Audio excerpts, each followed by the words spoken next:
प्रिय विद्यार्थियों, यंग के द्विसलिट प्रयोग के बारे में बताया गया था कि सन 1801 में थॉमस यंग ने प्रकाश के व्यतिकरण का प्रायोगिक प्रदर्शन किया और प्रयोग द्वारा स्पष्ट हुआ कि स्लिटों पर एकवर्णीय प्रकाश आपतित किया जाता है तो पर्दे पर एकांतर क्रम में दीप्त और अदीप्त व्यतिकरण फ्रिंजें प्राप्त होती हैं। अब उन्हें दीप्त और अदीप्त फ्रिंजों का जो समूह था उसे व्यतिकरण फ्रिंज कहते हैं। तो इन दीप्त और अदीप्त फ्रिंजों की चौड़ाई कितनी होती है, प्रकाश की तरंग दैर्घ्य क्या होगी, तो इसके लिए व्यंजक व्युत्पन्न करेंगे। यंग के द्विस्लिट प्रयोग द्वारा फ्रिंज चौड़ाई व प्रकाश की तरंग दैर्घ्य ज्ञात करें।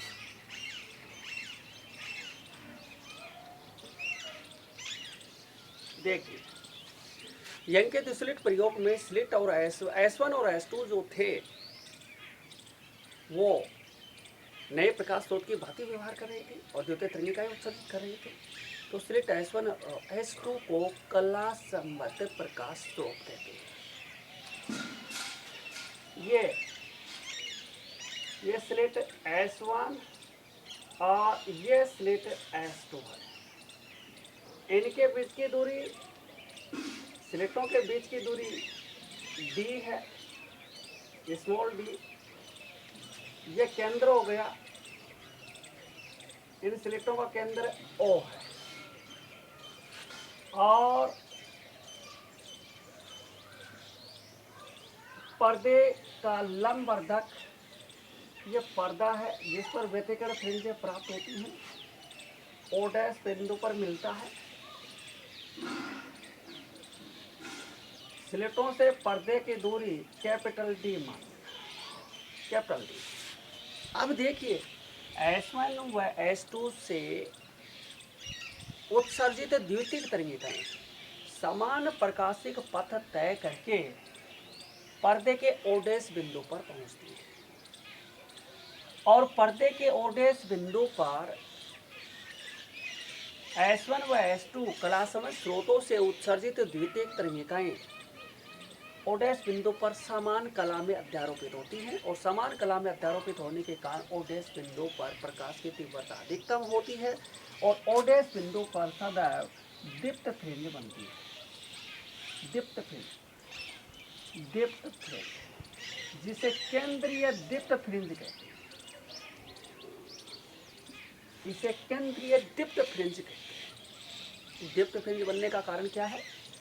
S1 व S2 से पर्दे के O' बिंदु की दूरी समान है, तो S1 व S2 से उत्सर्जित द्वितीयक तरंगिकाएं समान प्रकाशिक पथ तय करके पर्दे के O' बिंदु पर पहुंचती हैं, तो उनकी कला समान होती है और कला समान होने के कारण पर्दे के O' बिंदु पर प्रकाश की तीव्रता अधिकतम होती है, अर्थात दीप्त फ्रिंज बनती है, जिसे केंद्रीय दीप्त फ्रिंज कहते हैं। अब हम पर्दे के किसी P बिंदु पर विचार करते हैं कि P बिंदु पर कैसे फ्रिंज बनेगी। प्रकाश की तीव्रता की व्याख्या करना चाहते हैं कि P बिंदु पर दीप्त फ्रिंज बनेगी या अदीप्त फ्रिंज बनेगी। अब देखिए, P बिंदु पर दीप्त फ्रिंज कब बन सकती है? जब S1 व S2 से उत्सर्जित द्वितीयक तरंगिकाएं P बिंदु पर समान कला में अध्यारोपित होती हैं तो P बिंदु पर दीप्त फ्रिंज बनेगी। और यदि S1 व S2 से उत्सर्जित द्वितीयक तरंगिकाएं P बिंदु पर विपरीत कला में अध्यारोपित होती हैं तो P बिंदु पर व्यतिकरण की अदीप्त फ्रिंज बनेगी। तो P बिंदु पर दीप्त फ्रिंज बनेगी या अदीप्त बनेगी, ये S1 व S2 से उत्सर्जित द्वितीयक तरंगिकाओं के पथ में अंतर पर निर्भर करेगा। तो पथांतर ज्ञात करते हैं। देखिए, S1 से उत्सर्जित द्वितीय तनिका को P बिंदु पर पहुंचने में S1 की दूरी तय करनी पड़ती है और S2 से उत्सर्जित द्वितीय तनिका को P बिंदु पर पहुंचने में S2 की दूरी तय करनी पड़ती है। यहां से उत्सर्जित द्वितीय तनिका को मान लिया थीटा कोण बनाते हुए ये P बिंदु पर प्रारंभिक दिशा से थीटा कोण बनाते हुए P बिंदु पर पहुंच रही है। ये दूरी मान लिया P बिंदु पर NV फ्रिंज बन रही है। ये दूरी मान लिया XN है। पर्दे के केंद्र से दूरी क्या मानी हमने? XN। ठीक है। अब S1 व S2 से द्वितीय त्रिनिकाओं के P बिंदु पर पहुंचने में पथांतर कितना है वो ज्ञात करेंगे। देखिए ये D दूरी बहुत अधिक होती है, D दूरी बहुत अधिक होती है। अगर हम इसको केंद्र माने और S1P त्रिज्या का चाप घुमाएं तो S1P दूरी बड़े त्रिज्या के वर्त के छोटे से वर्तीय भाग को सीधी रेखा मान सकते हैं। ये सीधी रेखा मान सकते हैं और ये लंब होगी त्रिज्या वाली रेखा। अगर हम वर्त के किसी बिंदु पर स्पर्श रेखा खींचें तो त्रिज्या वाली रेखा स्पर्श रेखा से 90 डिग्री का कोण बनाती है। ये 90 डिग्री हो गया और ये S2A ये A मान लिया। तो S1P का मान AP के बराबर होगा क्योंकि उस बड़े वर्त की ये त्रिज्याएं हो गई। तो S1 व S2 से उत्सर्जित द्वितीय त्रिनिकाओं के P बिंदु पर पहुंचने में पथांतर कितना हो गया? S2A। ये पथांतर हो गया। ये पथ में अंतर डेल से दर्शा रहे हैं। ये पथ में अंतर हो गया भाई, ये हमें ज्ञात करना है। तो चित्रानुसार देखिए पहले त्रिभुज लेते हैं POO डैश, त्रिभुज POO डैश से न्यूनकोण के सामने की भुजा लंब, समकोण के सामने की भुजा कर्ण तो आधार, लंब और आधार में समान टेंजेंट से दर्शाते हैं। टेंजेंट थीटा बराबर लंब बटे आधार, लंब का मान है XN बटे आधार का मान है D, परंतु थीटा अल्प कोण है कोण, इसलिए माना टेंजेंट थीटा लगभग बराबर थीटा। देखिए त्रिकोणमितीय फलनों में साइन ज्याफलन, टेंजेंट स्पर्श ज्याफलन, अगर थीटा का मान अल्प है तो साइन थीटा को लगभग थीटा के बराबर मान सकते हैं और टेन थीटा को भी थीटा के बराबर मान सकते हैं। जैसे देखिए साइन 0 डिग्री बराबर 0 होता है तो ये थीटा है, तो ये किसके बराबर है? थीटा के बराबर ही तो है। इसी तरह से टेन 0 डिग्री बराबर 0, 0 ये 0 ये थीटा है तो इसे हम थीटा कह सकते हैं, थीटा कह सकते। लेकिन कब? जब थीटा कोण अल्प हो तो उस अवस्था में साइन थीटा को साइन थीटा कह सकते, थीटा के बराबर मान सकते हैं और टेन थीटा को भी थीटा के बराबर मान सकते हैं। लेकिन कोस ज्याफलन में, कोस में ऐसा नहीं मान सकते क्योंकि कोस 0 का मान कितना होता है? 1 होता है। इसमें नहीं मान सकते, इन दोनों में मान सकते। इसलिए थीटा बराबर क्या आ गया? XN बटे D समीकरण 1। अब देखिए हम त्रिभुज S1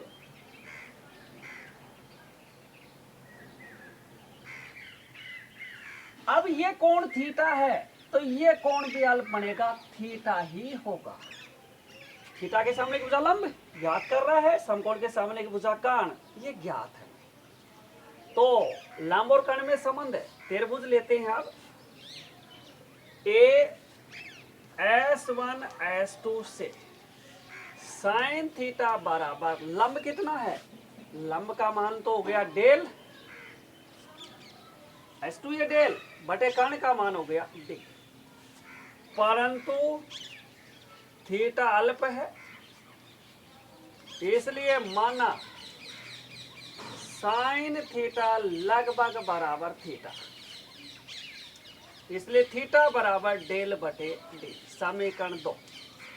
ठीक है, समीकरण 1 और 2 की तुलना से समीकरण 1 व 2 की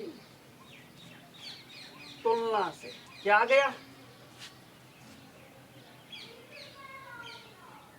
एक्स एन बटे डी बराबर डेल बटे डी, या एक्स एन बराबर आ गया डेल डी बटे डी। समीकरण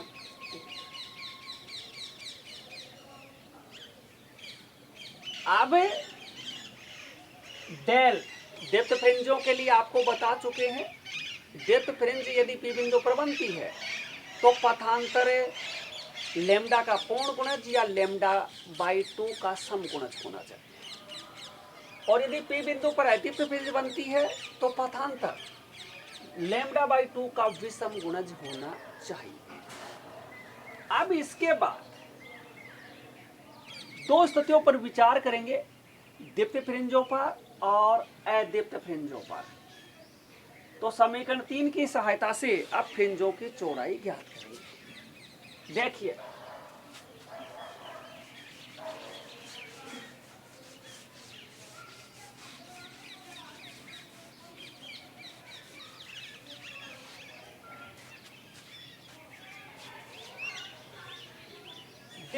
पहली स्थिति विभिन्न स्थितियां, विभिन्न स्थितियां। पहली स्थिति दीप्त फ्रिंजों के लिए, दीप्त फ्रिंजों के लिए माना पी बिंदु पर एन भी फ्रिंज बन रही है तो डेल बराबर होगा एन लेमडा, इसलिए एक्स एन बराबर क्या गया एन लेमडा डी बटे डी। समीकरण 4। ठीक है, तथा एन प्लस 1 भी फ्रिंज के लिए, देखिए पी बिंदु पर एन भी दीप्त फ्रिंज बन रही है। ठीक है, अब इसके आगे अदीप्त फ्रिंज बनेगी। जैसे ये देखिए, ये ओ डैश बिंदु और ये दीप्त फ्रिंज बन गई, ये एन भी दीप्त फ्रिंज है, इसके आगे अदीप्त फ्रिंज बनेगी और अगले जो फ्रिंज बनेगी दीप्त फ्रिंज वो होगी एन प्लस 1। ठीक है, अब हम दूरी ज्ञात करें, ओ डैश बिंदु से एन भी फ्रिंज की दूरी ज्ञात कर ली एक्स एन। अब हम ओ डैश बिंदु से एन प्लस 1 भी फ्रिंज की दूरी ज्ञात कर लेंगे। ठीक है, अब n प्लस 1 भी फ्रिंज की दूरी में से एन भी फ्रिंज की दूरी को घटा देंगे तो ये बीच की दूरी आ जाएगी जो कि अदीप्त फ्रिंज की चौड़ाई के बराबर होगी। ठीक है, इसी प्रकार से देखिए, इससे पहले अदीप्त फ्रिंज और ये आ गई n माइनस 1 भी दीप्त फ्रिंज। हम ऐसे भी कर सकते हैं, एन भी फ्रिंज की दूरी ज्ञात कर ले, फिर ओ डैश बिंदु से एन माइनस 1 भी फ्रिंज की दूरी ज्ञात कर लें और एन भी दीप्त फ्रिंज की दूरी में से एन माइनस 1 भी दीप्त फ्रिंज की दूरी घटा देंगे तो भी इन दोनों फ्रिंज दीप्त फ्रिंजों क्रमागत दीप्त फ्रिंजों के बीच बनी अदीप्त फ्रिंज की चौड़ाई आ जाएगी। एक ही बात है। अब क्या करेंगे, एन प्लस 1 भी फ्रिंज के लिए ज्ञात करना है तो हमें समीकरण 4 में एन की जगह एन प्लस 1 लिख देना है, तो एक्स एन प्लस 1 बराबर क्या आ गया एन प्लस 1 लेमडा डी बटे डी। समीकरण 5। समीकरण 5 में से समीकरण 4 को घटाने पर घटाओ भाई, x n plus 1 minus x n बराबर, खोल लेते हैं कोष्टक को, एन लेमडा डी बटे डी प्लस लेमडा डी बटे d minus n lambda d बटे डी। ये कट गया तो दो क्रमागत दीप्त फ्रिंजों के बीच अदीप्त फ्रिंज की चौड़ाई आएगी। तो दो क्रमागत दीप्त फ्रिंजों के बीच दीप्त फ्रिंजों के बीच बनी अदीप्त फ्रिंज की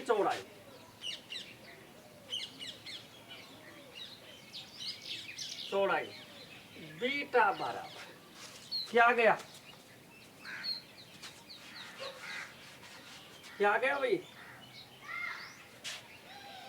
लैम्डा डी बटे डी समीकरण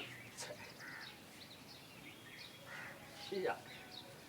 अब इसी प्रकार से दीप्त फ्रिंजों के लिए तो ज्ञात कर लिया, अदीप्त फ्रिंजों के लिए ज्ञात करेंगे। दूसरी स्थिति अदीप्त फ्रिंजों के लिए, अदीप्त फ्रिंजों के लिए जो पथांतर होगा वो क्या आएगा 2n minus 1 lambda by 2, 2n plus 1 lambda by 2 भी लिख सकते हो, ठीक है। तो ये क्या आ जाएगा, चलो ये अक्ष डैश दर्शा रहे हैं, क्या माना P बिंदु पर NV अदीप्त फ्रिंज बन रही है, ठीक है। तो NV अदीप्त फ्रिंज के लिए पथांतर यह हो गया, NV अदीप्त फ्रिंज की दूरी क्या हो गई 2n minus 1 lambda by 2 into D by D, ठीक है। यह समीकरण आ गया 7। फिर उसके बाद NV अदीप्त फ्रिंज के आगे जो बनेगी वो n प्लस 1 भी अदीप्त फ्रिंज बनेगी। तो हम n प्लस 1 भी अदीप्त फ्रिंज की दूरी पर्दे के ओडेस बिंदु से ज्ञात कर लेते हैं। तो समीकरण 7 में n की जगह केवल हमें n प्लस 1 लिखना है। तो क्या आएगा देखिए भाई, x dash n plus 1 2 n plus 1 minus 1 lambda by 2 into D by D, ठीक है। ये समीकरण आ गया 8। अब समीकरण 8 में से 7 को घटा देंगे। ये समीकरण 8 में से समीकरण 7 को घटाने पर, घटा दो भाई, क्या आएगा, घटाने पर क्या आएगा देखो,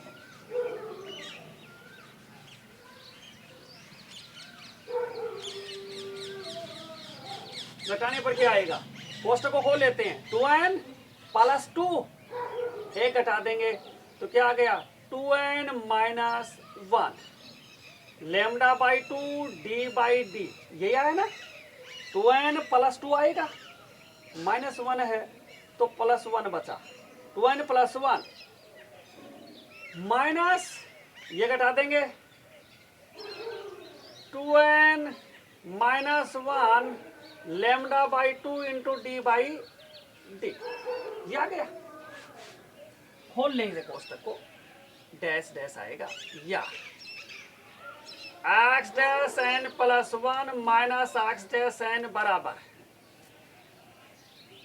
कोष्टक खोलेंगे 2n लेमडा डी बटे 2d प्लस लेमडा डी बटे 2d minus 2n lambda d बटे 2d minus minus plus lambda D by 2d, cut गया ये। तो एक देखो 1/2 लेमडा डी बटे डी प्लस 1/2 लेमडा डी बटे डी और बराबर क्या आ गया लेमडा डी बाई डी। तो दो क्रमागत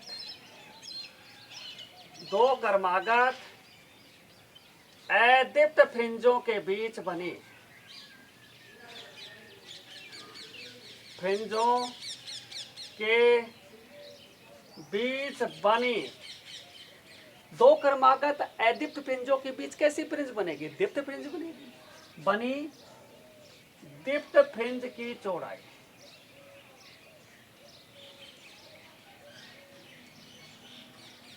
बीटा बराबर क्या आ गया? लेमडा डी बटे डी। समीकरण आ गया 9। समीकरण 6 व 9 से, समीकरण 6 व 9 से क्या आ गया? बीटा दीप्त बराबर है बीटा अदीप्त बराबर लेमडा डी बटे डी।